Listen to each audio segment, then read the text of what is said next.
Hello and अस्सलाम वालेकुम। आज की वीडियो में हम करने जा रहे हैं एक्सरसाइज नंबर 1.6 का part number 7 and part number 8। Part number 7 में हमारे पास दो लीनियर इक्वेशन गिवन है, 2x minus 2y is equal to 4 and minus 5x minus 2y is equal to minus 10। इन दोनों लीनियर इक्वेशन में से हमने x और y की वैल्यू को एब्स्ट्रैक्ट करना है using two methods. The first one we have matrix inversion method and second one we have matrix Cramer rule. सबसे पहले हम मैट्रिक्स इन्वर्जन मेथड से क्वेश्चन को सॉल्व करेंगे। मैट्रिक्स इन्वर्जन मेथड में सोल्व करने से के लिए हमें सबसे पहले इन दोनों लीनियर में से एक्सट्रैक्ट करना पड़ेगा A X is equal to B. जैसे कि ऑलरेडी हम 6-7 वीडियो के अंदर हम कवर करके आ चुके हैं ये चीज़ को। तो ए की वैल्यू को एक्सट्रैक्ट करने के लिए हमें क्या करना है, इस एक्स के साथ क्या लिखा हुआ है 2 उतार दिया, वाई के साथ क्या लिखा हुआ -2 को उतार दिया, और इस एक्स के साथ लिखा हुआ -5 को उतार दिया, एंड वाई के साथ लिखा हुआ -2 तो -2 को उतार दिया। यहाँ पर ए की वैल्यू को एक्सट्रैक्ट करने के बाद हमने कैपिटल एक्स की वैल्यू को एक्सट्रैक्ट करना है। कैपिटल एक्स की वैल्यू में हमारे पास आता है दो वेरिएबल्स हैं, ऊपर एक स्मॉल एक्स है और नीचे स्मॉल वाई है, is equal to B. B की वैल्यू में इक्वल के राइट साइड पर ऊपर 4 है और नीचे 10 है, तो हमने ऊपर 4 लिख देना है, -10 लिख देना है। ये हमारे पास 3 मैट्रिक्स निकल गई, ए एक्स और बी। उसके बाद हमने क्या करना है, इसको मैं करता हूँ, यहाँ पर ए एक्स और बी की वैल्यू यहाँ गलत लिखी हुई है।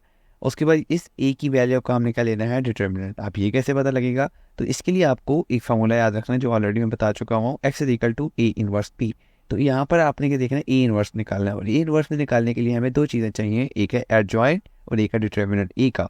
तो मैं क्या करूँगा, इस जो ये ए की हमारे पास मैंने मैट्रिक्स निकाली थी, इसका ले लूँगा पहले डिटर्मिनेंट, क्योंकि डिटर्मिनेंट इसलिए लेते हैं क्योंकि ये डिनोमिनेटर में होता है, क्योंकि डिनोमिनेटर डिसाइड करता है कि आपका क्वेश्चन मज़ीद सोल्व होगा कि नहीं होगा। क्योंकि अगर आपको मैंने सिंगुलर और नॉन सिंगुलर वाला कंसेप्ट दिया था, मैं उसका लिंक भी नीचे डिस्क्रिप्शन में दे दूंगा, वो वीडियो भी वॉच कर लीजिएगा। अगर हमारे पास क्वेश्चन जो है वो सिंगुलर आता है तब उसको सॉल्व नहीं कर सकते, उसका सोल्यूशन पॉसिबल नहीं है। लेकिन अगर हमारे पास नॉन सिंगुलर आता है तब भी हम उसका मज़ीद सॉल्व कर सकते हैं। तो यहाँ पर एक डिटर्मिनेंट लेते हैं, तो यहाँ पर डिटर्मिनेंट फॉर्म में कन्वर्ट करने के बाद करना है आपने क्रॉस मल्टीप्लिकेशन करने के बाद दरमियान में साइन यूज़ करना है नेगेटिव का, तो आंसर आता है -14। यहाँ पर आपने देखिए -14 जीरो के अलावा कोई भी वैल्यू होगी तो उससे क्या कहते हैं, नॉन सिंगुलर, और नॉन सिंगुलर ही को हम आगे मज़ीद सॉल्व कर सकते हैं। तो यहाँ पर जीरो के अलावा वैल्यू है तो लिखते हैं सोल्यूशन इज पॉसिबल। उसके बाद हमें क्या लेना है, एडजॉइंट। डिटर्मिनेंट हमने लेने के बाद हमें चाहिए एडजॉइंट की वैल्यू। एडजॉइंट की वैल्यू लेने के लिए क्या करते हैं, ए मैट्रिक्स में इन दोनों की जगह चेंज करते हैं और इन दोनों के साइन चेंज करते हैं। तो इन दोनों की जगह चेंज करेंगे तो -2 यहाँ पर आ जाएगा और 2 यहाँ पर आ जाएगा। इसी तरीके से इन दोनों के साइन चेंज करेंगे, दोनों के साथ नेगेटिव लगा हुआ है, हमने इसे कन्वर्ट करके दोनों में प्लस में कर देना है। उसके बाद जब हमने दोनों वैल्यूज़ निकाल दी, उन दोनों वैल्यूज़ को इस फार्मूले के अंदर पुट कर देना है जो हमने फार्मूला नीचे यूज़ किया है। जॉइंट की जगह पर जॉइंट की वैल्यू पुट करेंगे, ए की डिटर्मिनेंट की जगह ए डिटर्मिनेंट की वैल्यू, एंड बी की जगह पर बी की वैल्यू पुट करेंगे।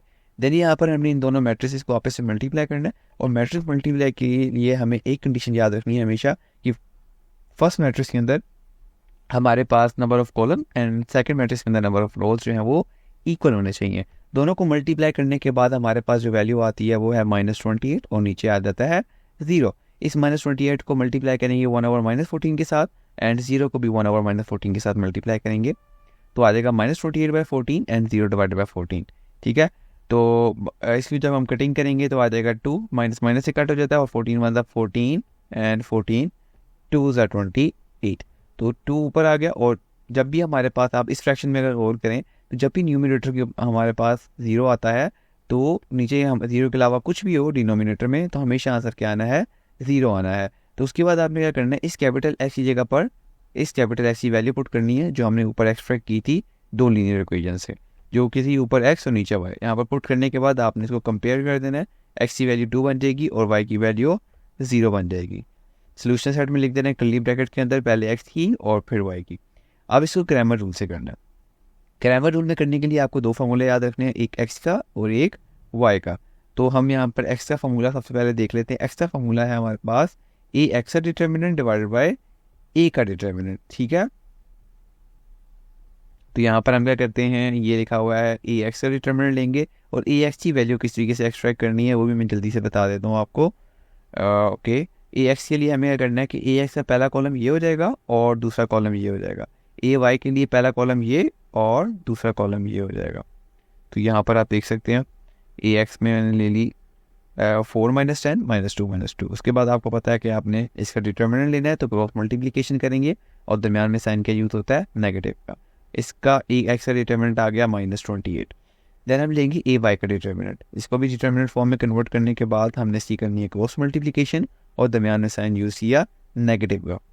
इस ए वाई का डिटर्मिनेंट निकालने के बाद हमने जो कि आया 0, हमने निकालनी है एक्स की वैल्यू और वाई की वैल्यू। तो एक्स के लिए जो फार्मूला होता है, एक्स की जो वैल्यू फार्मूला होता है वो होता है ए एक्स का डिटर्मिनेंट डिवाइडेड बाई ए का डिटर्मिनेंट। तो ए एक्स के डिटर्मिनेंट की वैल्यू आई थी -28 और ए के डिटर्मिनेंट की वैल्यू आई थी -14। यहाँ पर भी कटिंग हो जाती है, माइनस माइनस से कट हो जाएगा और 14 1 14 एंड 14 2 28, ठीक है। और एक्स की वैल्यू भी निकाली। अब वाई की वैल्यू निकालने के लिए यहाँ पर फॉर्मूला होता है y is equal to A y का डिटर्मिनेंट डिवाइडेड बाय ई का डिटर्मिनेंट, ठीक है। तो यहाँ पर आप देखें कि अगर मैं ए वाई के डिटर्मिनेंट की वैल्यू पुट करूँ जो कि थी 0 और ए के डिटर्मिनेंट की वैल्यू थी जो कि -14 थी, यहाँ पर -14 लिखा। तो आप देख सकते हैं कि हमारे पास, मैंने आपको जैसा बताया भी था कि न्यूमरेटर में जब भी हमारे पास 0 आता है, नीचे 0 के अलावा कुछ भी हो, आंसर हमेशा क्या आएगा, 0 आएगा। तो यहाँ पर हमने एक्स और वाई की वैल्यू को यूजिंग फार्मूला क्रैमर रूल के अकॉर्डिंग सॉल्व कर लिया। ये एक्स की वैल्यू लिखी हुई है और ये वाई की वैल्यू लिखी हुई है। अब पार्ट नंबर 8 को करना है। पार्ट नंबर 8 भी बिल्कुल एग्जैक्ट सेम है। यहाँ पर आपको मैं थोड़ी सी गाइडेंस दूंगा, बाकी जो है ये आपका होमवर्क है, आपने इसको खुद ही प्रैक्टिस करनी है, देखना नहीं है बिल्कुल भी।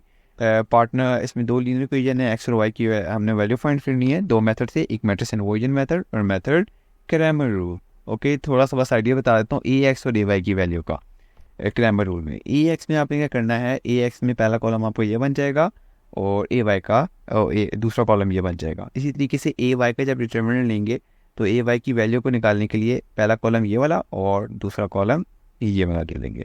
तो ये ए एक्स और ए वाई की वैल्यू निकल आएगी और इसका डिटर्मिनेंट लेने के बाद एक्स और वाई के फॉर्मूले के अंदर नीचे पुट कर देंगे तो सिंपल हमारे पास एक्स और वाई की वैल्यू यहाँ पर निकल आएगी। यहाँ पर हमने एक्सरसाइज नंबर 1.6 का क्वेश्चन नंबर 1 के 8 पार्ट्स कम्प्लीटली सॉल्व कर लिए। नेक्स्ट वीडियो में इंशाल्लाह हम करेंगे क्वेश्चन नंबर 2 को सॉल्व। तब तक के लिए अल्लाह हाफिज़, अपना ख्याल रखिएगा, बाय बाय।